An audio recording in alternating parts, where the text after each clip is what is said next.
700 men died in 17 minutes. 2 crusaders died. Jerusalem stayed Muslim.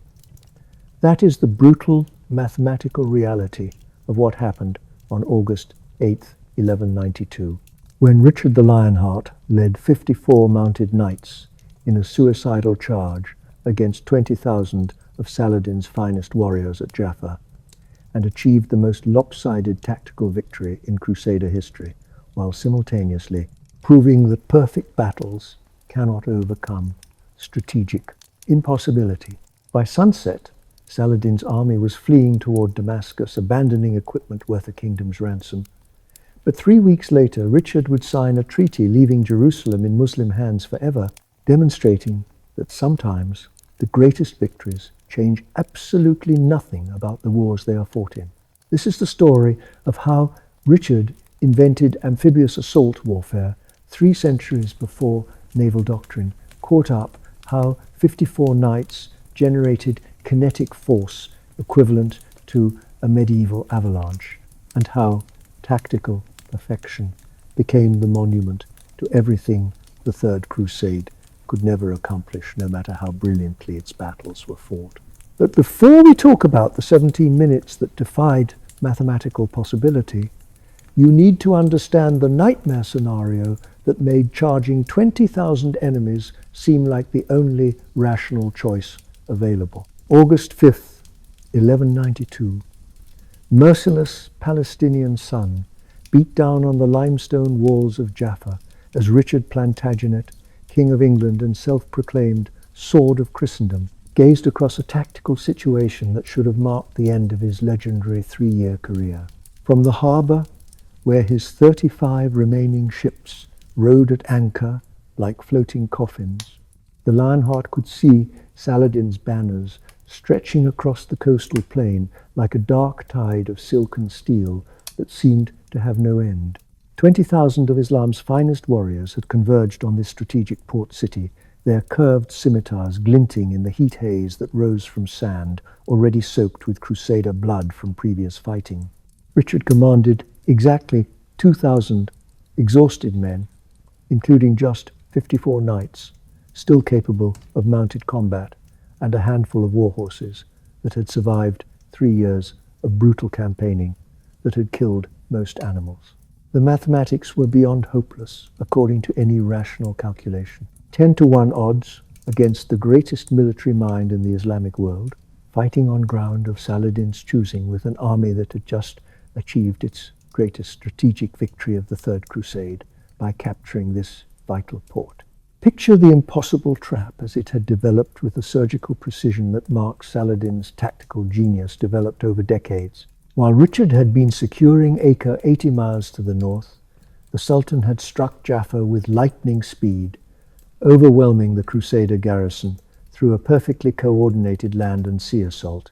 The port city that served as the Crusaders' primary supply base for any potential advance on Jerusalem had fallen in just 18 hours of sustained assault.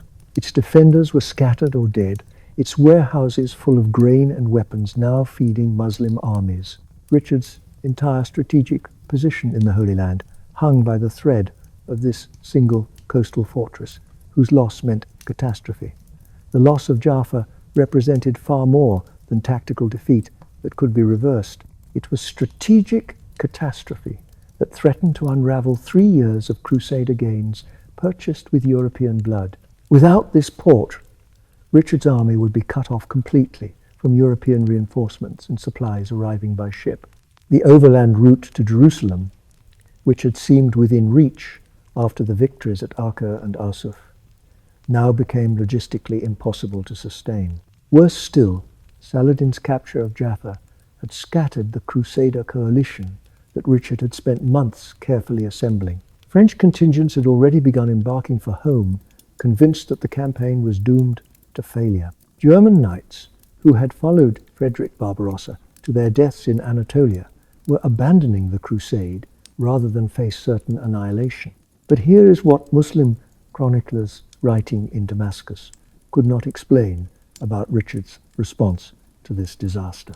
Any rational commander facing these circumstances would have negotiated terms, secured safe passage for his remaining forces, and retreated to Acre to minimize losses and preserve his army.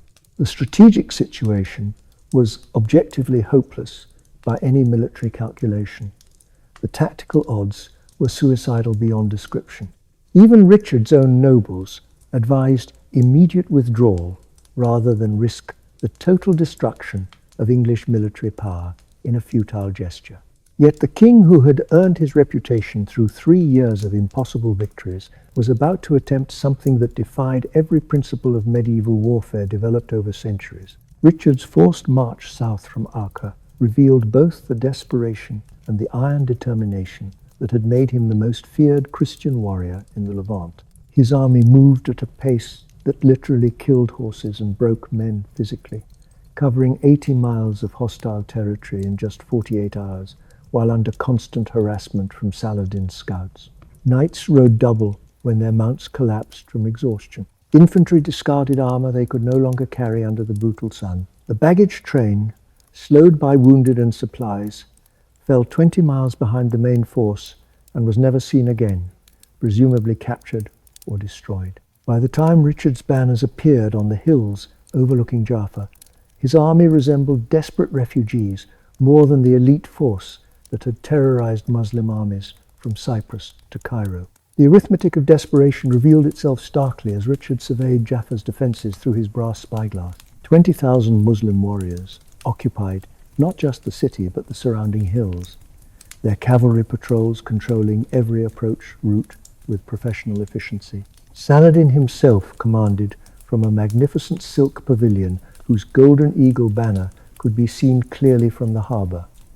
The finest siege engines in the Islamic world were already positioned to prevent any relief attempt. Most critically, the garrison that might have supported a rescue operation had been eliminated entirely. Richard would have to retake a fortified city defended by overwhelming force, using troops who could barely stand from exhaustion after their forced march. The strategic stakes transcended even Richard's legendary reputation built over 3 years. If Jaffa fell permanently to Muslim control, the Third Crusade would end in complete failure. Jerusalem would remain in Islamic hands forever, the dream of reclaiming it dead. The Crusader states established during the First Crusade would wither and die, cut off from European support arriving through Mediterranean ports. Most importantly, Christian morale throughout Europe would collapse under the weight of knowing that even Richard Lionheart could not overcome Saladin's tactical genius. As evening fell on August 5th, both armies understood that the next 72 hours would determine not just the fate of Jaffa or even the Third Crusade, but the entire balance of power between Christianity and Islam in the Eastern Mediterranean for generations. Richard faced a stark choice between certain defeat through retreat and almost certain death through attack. What he chose would either crown his legend with the greatest victory in Crusader history, or provide Saladin with the triumph that would complete Islam's reconquest of the Holy Land. The mathematics of warfare said retreat was the only rational option that preserved his army. Richard's response would prove that sometimes the greatest victories belong to those who understand when mathematics become completely irrelevant. Dawn on August 6th revealed the tactical nightmare that Richard had chosen to embrace rather than flee from, like any rational commander. Saladin's army sprawled across the coastal plain in perfect military order, their white and green banners snapping in the Mediterranean breeze as 20,000 warriors prepared for what should have been a massacre disguised as a siege. From the harbor, where Richard's 35 galleys bobbed at anchor, the sight was overwhelming to observers. Muslim cavalry patrols controlled every beach approach, while archers lined the city walls in such density that their arrow volleys could literally darken the noon sky. The port that had taken Saladin's forces 18 hours to capture would have to be retaken by a force 1/10 their size, with no element of surprise whatsoever. But Richard had spent the sleepless night transforming his apparent disadvantage into something medieval warfare had never witnessed before, an amphibious assault designed to turn the Mediterranean itself into his most powerful weapon against superior numbers. His ship's carpenters, had worked through darkness to reinforce galley sides with additional planking, creating floating fortresses that could approach the beach while protecting crossbowmen from return arrow fire. The innovation was born of pure desperation, but it represented a tactical revolution that would influence naval warfare for the next 3 centuries. Medieval combat was about to become three-dimensional in ways no commander had conceived. The first challenge was basic physics made deadly by enemy arrows raining down. 60 knights, wearing 70 pounds of mail, each would have to wade through surf while under concentrated fire from Muslim archers positioned on Jaffa's seawalls above. The weight that made their armor effective protection on land became potentially fatal in water where movement was restricted. A single crossbow bolt finding its mark could drown a knight as efficiently as it could kill him outright, the armor dragging him under. Richard's solution was characteristically audacious.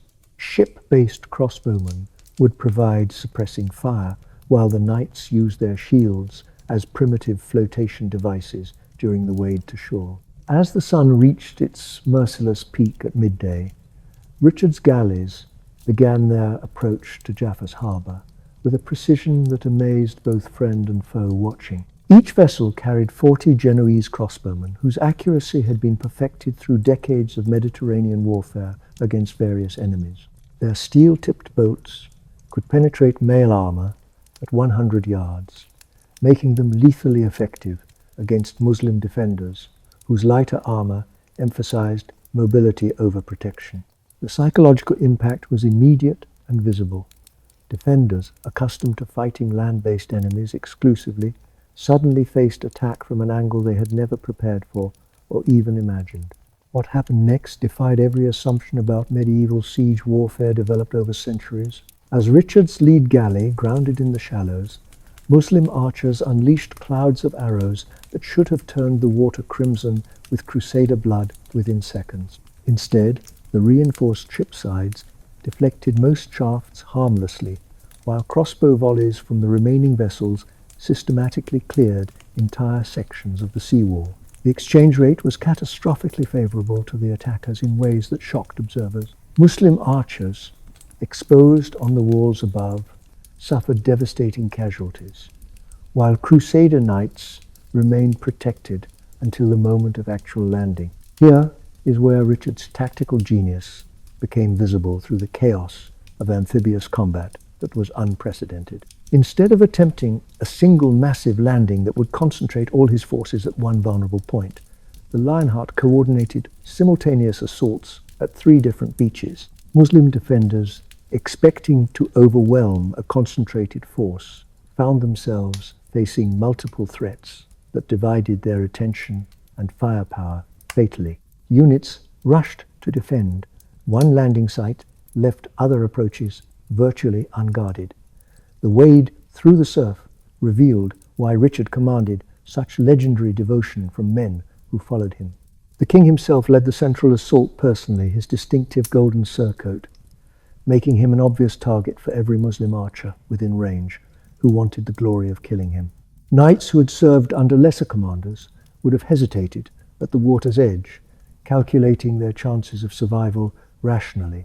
Richard's men followed him into the Mediterranean without question or hesitation, their shields locked above their heads like scales on some mythical sea monster emerging from the depths. By 3 o'clock in the afternoon, the impossible had become documented reality. Crusader knights were fighting in Jaffa's narrow streets while their comrades continued landing on beaches that should have been killing grounds. Muslim defenders caught between seaborne assault and their own tactical confusion began falling back toward the city center in disorder. The urban geography that should have favored defenders through narrow alleys and stone buildings, perfect for archery, instead became a maze where heavily armored knights could corner and destroy lighter armed opponents in close combat. But then everything accelerated toward crisis as Saladin responded. The Sultan's main force, positioned outside the city walls, began their counterstroke with the methodical precision that had made him master of Syria and Egypt. 20,000 fresh warriors started moving toward Jaffa's gates, while Richard's exhausted knights fought building by building through streets slick with blood. The mathematical reality was undeniable even with the landing accomplished.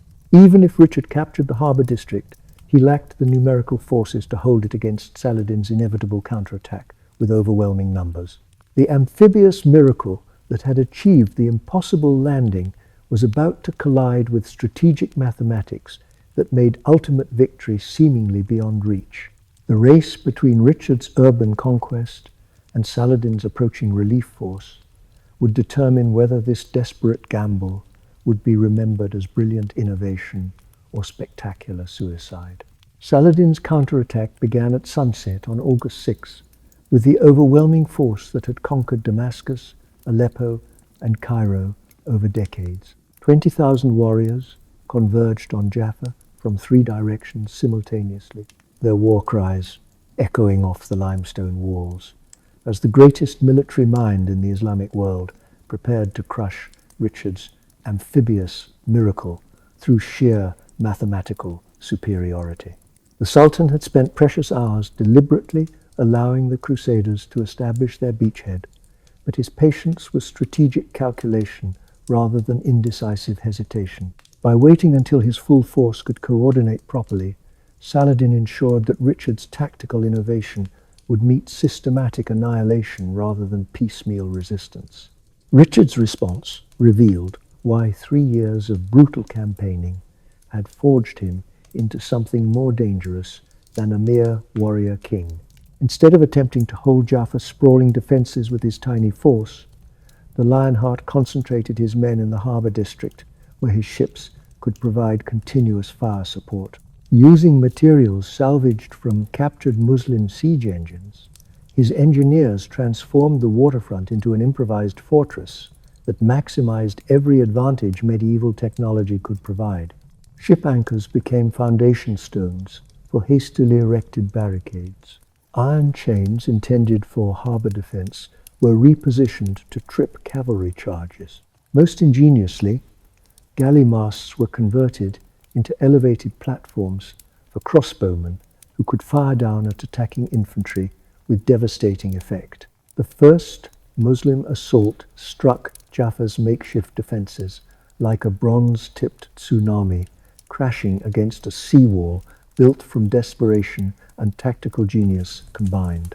8,000 infantry, supported by 5,000 cavalry, thundered toward Richard's position with the confidence of warriors who had never failed to overwhelm numerically inferior enemies. The sound was beyond human comprehension to those who heard it. 13,000 men charging across limestone pavement while screaming prayers that promised paradise to those who died killing Christians. Defenders who had never faced such concentrated fury should have broken and fled toward their ships within minutes of sustained assault. But here is where medieval engineering met strategic desperation in ways that would influence fortress design for centuries afterward. Richard's improvised fortifications channeled attacking forces into narrow approaches where numerical superiority became meaningless. Muslim infantry found themselves advancing through corridors barely 10 feet wide, while crossbow bolts erupted from 3 directions simultaneously with mechanical precision. The harbour district's irregular layout, which had seemed chaotic and indefensible, became a maze, where small groups of heavily armoured knights could hold choke points against hundreds of attackers. The exchange rates became immediately catastrophic for Saladin's forces in ways that defied doctrine. In the first 30 minutes of sustained assault, Muslim casualties exceeded 400 dead, while Crusader losses numbered fewer than 20. At point-blank range, Genoese crossbows could punch through mail, leather, and bone with mechanical precision that made individual skill irrelevant. Muslim warriors, accustomed to the fluid cavalry combat that had dominated Middle Eastern warfare for centuries, found themselves trapped in grinding infantry battles where their mobility advantages disappeared completely. Modern military historians recognize this phase of Jaffa as the birth of integrated combined arms defense that coordinates multiple weapon systems. Richard had created something unprecedented in medieval warfare, a fortress that could move its artillery, adjust its fields of fire, and coordinate land and sea forces in real time. When Muslim attacks concentrated on one section, galley-mounted crossbowmen could reposition to provide enfilading fire. When cavalry attempted to outflank the land-based defenses, ship-based archers could rake their formations from unexpected angles. The harbour that had seemed like a trap became Richard's greatest tactical asset against superior numbers. But Saladin was not simply throwing men against prepared positions in futile waves. The Sultan, who had outmaneuvered Richard at Hattin, was systematically probing for weaknesses while building pressure that would eventually exceed defensive capabilities through sheer persistence. Muslim engineers began constructing mangonels within range of the harbour district. They are stone projectiles designed to collapse Richard's improvised fortifications through concentrated bombardment. More ominously, Saladin's cavalry had begun interdicting the beaches where Crusader supplies and reinforcements would have to land. The psychological pressure on Richard's defenders was becoming unbearable with each passing hour. Each assault wave grew larger and more coordinated. Muslim arrows fell in such density that movement between positions became potentially fatal.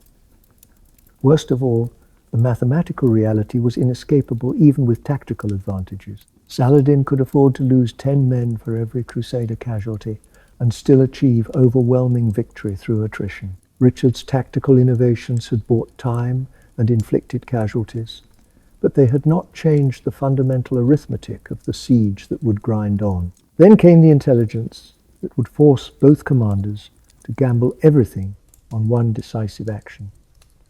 Muslim spies reported that a Crusader relief column was approaching from Acre, though its size remained unknown. Saladin faced the nightmare scenario that had haunted his strategic planning, fighting Richard's entrenched force while simultaneously dealing with external reinforcement. The Sultan, who had spent 3 days methodically grinding down Crusader resistance, now had to choose between patient siege warfare and immediate decisive assault. The stage was set for the kind of desperate gamble that creates legends or destroys them utterly.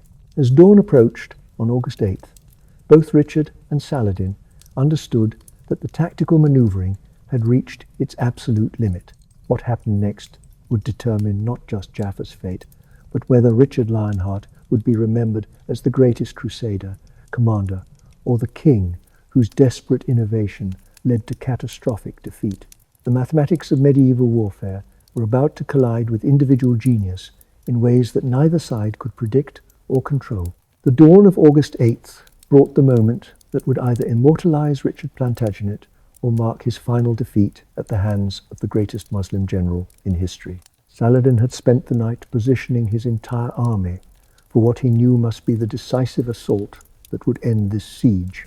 20,000 warriors formed a crescent around Jaffa's harbour district, their scimitars catching the first light as drums echoed across the limestone walls with rhythms that had terrified Christian armies from Hattin to Ascalon. The Sultan himself took position where he could personally observe Richard's destruction, confident that overwhelming numbers would finally crush the tactical genius that had frustrated Islamic conquest for 3 brutal years. Richard's response defied every principle of defensive warfare that had governed medieval combat since Hastings.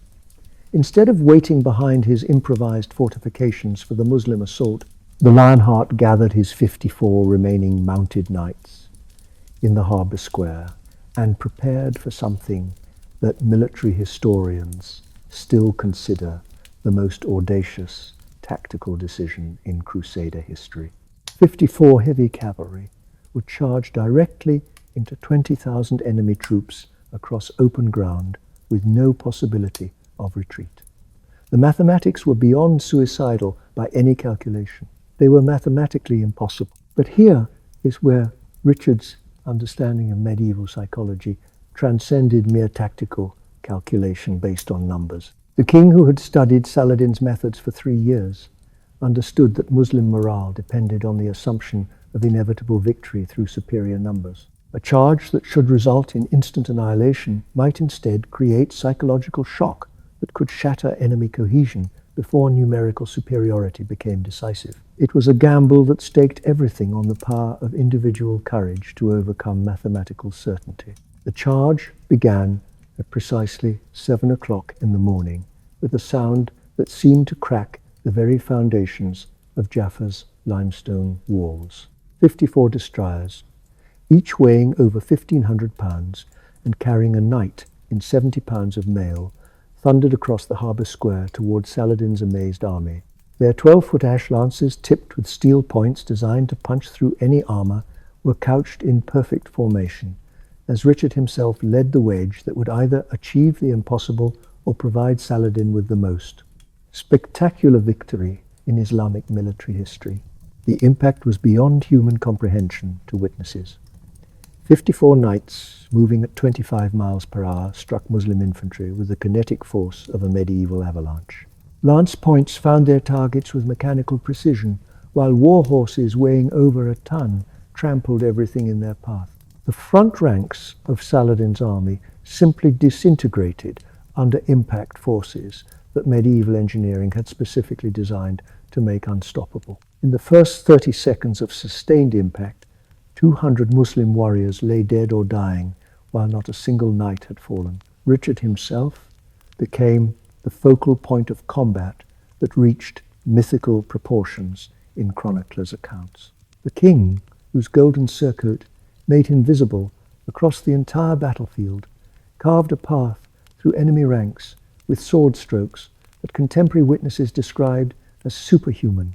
Muslim warriors who had conquered from Baghdad to Cairo found themselves fleeing in panic from a single mounted figure whose blade seemed to be everywhere at once. The psychological impact was instantaneous and devastating beyond calculation. If Richard Lionheart could not be stopped by overwhelming numbers, what hope did mere mortal warriors have? The rout began within 17 minutes of the charge's initiation. Elite Muslim units that had never retreated in their entire military careers suddenly broke ranks and fled toward the hills surrounding Jaffa in complete disorder. The mathematical impossibility was becoming historical reality as 54 knights systematically destroyed the cohesion of an army that outnumbered them 370 to 1. Saladin watched in growing horror as his carefully coordinated assault dissolved into panic that spread through his ranks like wildfire through dry grass.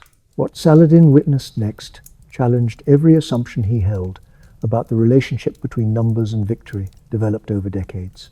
As his cavalry attempted to rally and surround Richard's tiny force, the Crusader knights did not scatter as tactical doctrine demanded. Instead, they maintained formation and continued their advance, cutting through successive lines of Muslim resistance with mechanical precision that made their small numbers irrelevant. Each knight was accounting for dozens of enemies while suffering casualties that could be counted on one hand.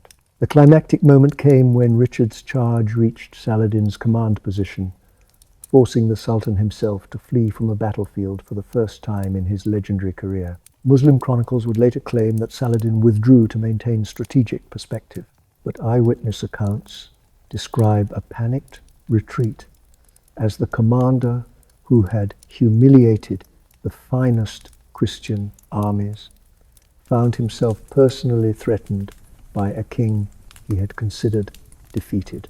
Within 1 hour of the charge's beginning, Saladin's entire army was in full retreat toward Damascus, abandoning equipment worth a kingdom's ransom and leaving behind casualty figures that defied belief. 700 Muslim dead against 2 Crusader losses. The army that had seemed destined to complete Islam's conquest of the Levant was fleeing in panic from a force that could have fit into a single church. As Muslim banners disappeared beyond the horizon, Richard had achieved something that violated every principle of medieval warfare. Individual genius had triumphed over overwhelming numbers through the kind of desperate courage that creates legends or destroys those audacious enough to attempt the impossible. The question now was whether tactical brilliance could be translated into strategic advantage, or whether even perfect victory could overcome the mathematical realities that governed medieval conquest. The Third Crusade's fate had been decided by 54 knights who proved that sometimes the greatest victories belong to those who understand when mathematics become meaningless in the face of perfect timing and absolute courage. As the dust settled across Jaffa's blood-soaked harbour, the impossible mathematics of Richard's victory became starkly visible in the afternoon light. 700 Muslim warriors lay scattered across the limestone ground, their bodies forming a grotesque testament to what 54 heavy cavalry could accomplish when desperation meant perfect tactical execution. Against this oceanic loss, Crusader casualties numbered exactly 2 dead. A sergeant-at-arms struck down during the initial charge, and a knight who had fallen from his wounded destrier during the pursuit. By any measure of medieval combat effectiveness, Jaffa represented the most lopsided victory in recorded military history. The immediate toll on Richard's tiny force revealed both the triumph and the tragedy of tactical perfection achieved at strategic impossibility. Knights collapsed from their saddles, their mail so dented from impacts that squires required hammers and chisels to remove the armour. War horses that had carried their riders through the charge stood with heads lowered, their flanks heaving from exertion that had pushed the 1,500-pound animals beyond the limits of equine endurance. Most critically, Richard himself showed signs of the physical and psychological exhaustion that 3 years of constant campaigning had inflicted on even the strongest constitution. The treasure abandoned by Saladin's fleeing army revealed the extent of Muslim confidence that had been shattered by Richard's charge. Siege engines worth 10,000 bezants lay scattered across the plain, their crews having fled so precipitously that they abandoned equipment representing months of skilled craftsmanship. Persian carpets, silk pavilions, and silver vessels littered the battlefield like debris from a merchant caravan rather than spoils from a military disaster. Most tellingly, Saladin's personal banner, the golden eagle that had flown over Damascus, Aleppo, and Cairo, remained planted in the ground where the Sultan had abandoned his command position. Here is what the victory really cost Richard, beyond the minimal battlefield casualties. His army, reduced to fewer than 1,800 effective fighters after 3 years of attrition, lacked the numerical strength to exploit tactical success strategically. Jaffa had been saved, but Jerusalem remained 35 miles away across hostile territory controlled by Muslim garrisons that could be reinforced faster than Richard could advance. The port that had been recaptured through tactical genius still could not serve as the launching point for the campaign that would complete the Third Crusade's objective. The psychological transformation among both armies would echo through decades of Crusader Muslim warfare. For the Christians, Richard's charge had proven that individual courage and tactical innovation could overcome any numerical disadvantage when properly applied. Young knights who survived would spend their careers attempting to recreate Jaffa's success, often with catastrophic results, against enemies who had learned from Saladin's mistake. Veterans understood they had witnessed something unprecedented, a battle where medieval cavalry had achieved its theoretical maximum effectiveness against prepared infantry. But the Muslim perspective reveals why Saladin's withdrawal marked him as a strategic genius rather than a defeated commander. His army remained intact despite losing 700 elite warriors to an impossible tactical reverse. More importantly, the Sultan had learned something invaluable about the limits of Crusader capabilities. Richard could win perfect tactical victories, but he lacked the resources to translate battlefield success into strategic conquest. The campaign for Jerusalem had ended not in Christian triumph, but in mutual exhaustion. The diplomatic consequences became apparent within days, as both commanders began exploring the peace negotiations that would define the Third Crusade's legacy. Saladin, despite suffering his most humiliating military defeat, retained control of Jerusalem and the strategic initiative throughout Palestine. Richard, despite achieving tactical perfection, faced the reality that his army was too small to sustain further offensive operations. The victory that had seemed to validate Crusader military supremacy actually demonstrated the impossibility of European conquest in the Levant. Richard's decision in the aftermath reveals the strategic wisdom that elevated him above mere battlefield brilliance. Instead of pursuing Saladin's retreating forces or attempting an immediate advance on Jerusalem, the Lionheart chose to consolidate his position and open diplomatic channels. The king, who had achieved the impossible at Jaffa, understood that sometimes perfect tactics must yield to strategic reality. As evening fell on August 8th, messengers rode toward both Damascus and Acre, carrying news that would reshape the political landscape of the Eastern Mediterranean. Richard had saved the Third Crusade from total disaster through tactical genius.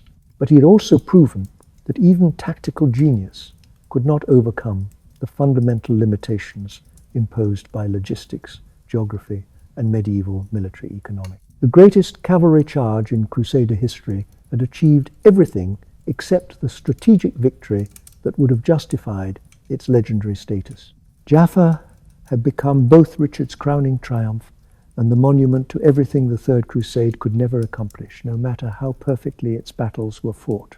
The Treaty of Jaffa, signed on September 2nd, 1192, marked the end of the Third Crusade with terms that reflected the strange equilibrium Richard's impossible victory had created.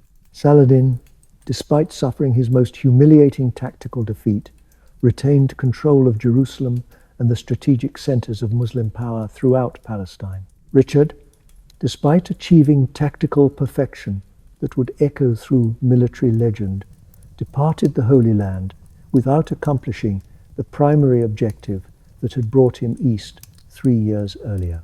The agreement granted Christian pilgrims access to Jerusalem's holy sites while acknowledging that the city would remain under Islamic rule indefinitely.